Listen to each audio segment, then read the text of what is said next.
namni Aadam jaamu kun nama Rabbii fi sodaatuu fi Rabbii isaa jaalatudha. Rabbiin isa mokkoree garaa isaa keessa dhukkuba haga doktorri afaan itti wallaalutti. Obboleessi jaartii isaa akkana jeen biyya Awurooppaa tana hospitaala guddaa tokko jira achi deemtee yaalamuu qabda jee isa erge. Innis dhufee kutaa isaa qabatee haga doktorri dhufee isa maraamarutti quraana isaa qarawee galee akka malasaatti.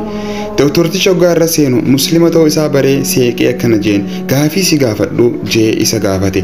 Aadamis gammachuudhaan eena gaafadhu siifin deebisa jeen. Doktortichi akkana jee an qabeenya guddaan qaba.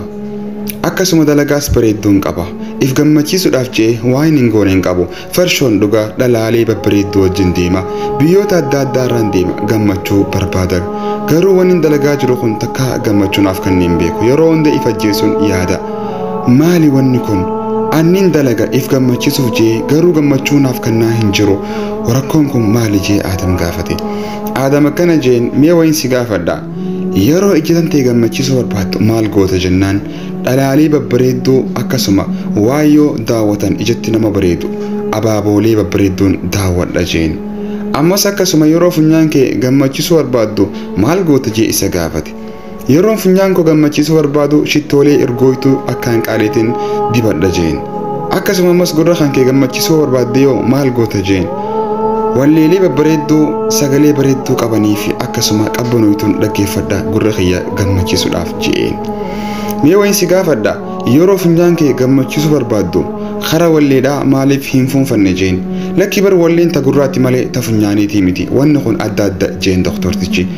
Ammas ija kan kee yeroo gammachiisuu barbaaddu kara wallee maaliif hin laalle jeen. Walleen ta ijaan laalanii miti gurraan dhaggeeffatanii wanni kun hundi waan adda addaati jeen. Akkana jee Aadam. Mee rakkoon tante ijjitan keessi dhagaamti moo funyaanitti si dhagaamti moo gurratti sitti dhagaamti jeen. Lakki kanas lee miti an rakkoon tiyya qoma tiyya keessatti natti dhagaamti malee funyaanii fi ijaa fi gurraa miti jeen doktortichi. Akkas taatu wanni itti dalagaa jirtu waan ijaa fi gurraa fi akkasuma gartee funyaanitti malee waan qalbiitii miti jeen. Qalbiitee gammachiisuudhaaf ati waan dalagu qabdu abbaa qalbii uumee wajjin wal baruu qabda jeen. Addunyaa tanarraa amantiilee jiran hundarra amantii islaamaattu akka rabbii fiitii fi rabbii san baruu irratti illee wanti akkaan si kakaasu amantii islaamaa qofa jeeni. Amantiin islaamaa qalbii tana rabbii hojii akka wal barattu akka qalbiin tun raahaa fi xumaayina argattu si barsiifti jee itti hime. Wanni gama dalagaa jirtu waan qalbiitii miti jeeni. Rabbiin quraana isaa keessatti akkana jaa namni ana yaadatu yookaan zikriitii irraa garagalee jireenya dhiphoo jiraata jeen Aadam. Mee baay'inaan warri Awurooppaa qabeenya gurguddaa qaban maaliif iffannisan jiruun isaan keessa jiraatan jiruu qananiin guutamte taate garuu ammoo takkaa raahaa arginee hin beeknu siin jaan. Kun hundi waan isaan dalagaa jiran waan qalbiitii miti waan ijaa qaamaa fi akkasuma gurraatii fi funyaaniiti malee jeen Aadam.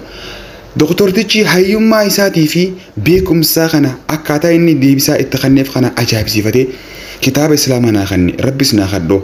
Inshallah jee bira deemi doktortichi. Guyyaa muraasa booda itti deebi'e karaa Aadam deebi'e doktortichi haala gammachuun guutamee fi gammachuun fuula sarraa mul'attuun alhamdulillah jee isa galatoonfate.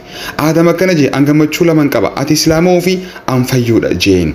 Yaa obboleessoo seenaa tanarraa maal baranna? Aadam wanni rabbiin isaa mokkoreen sababaa godhee fi asii kaasee biyya fagoo kanarraa doktorticha kana agartee akka inni islaamoof rabbiin biyya fagoo tanarraa isa geesse. Obboleessi islaamaa yeroo rabbiin si mokkorees khayrumaatti hiikadhu. Ammas wanni israa hubachuu qabnu wanni dalagu jiru kun cuftinuu obboleeyyan keenya irra baay'een isaanii wallee dhaggeeffatan waan rabbiin haraam godheen gammachuu barbaadan. Kun cufti waan qaamni ittiin gammadu malee waan qalbiin ittiin gammadu miti. Waan qalbiin itti gammadu yoo barbaanne qalbii keenya karaa rabbii keenyaa hidhuu nurra jiraata. Rabbii keenyaa wajjinis hariiroo gaarii qabaachuun nurra jiraata. Karaa rabbii keenyaa haa deebinu.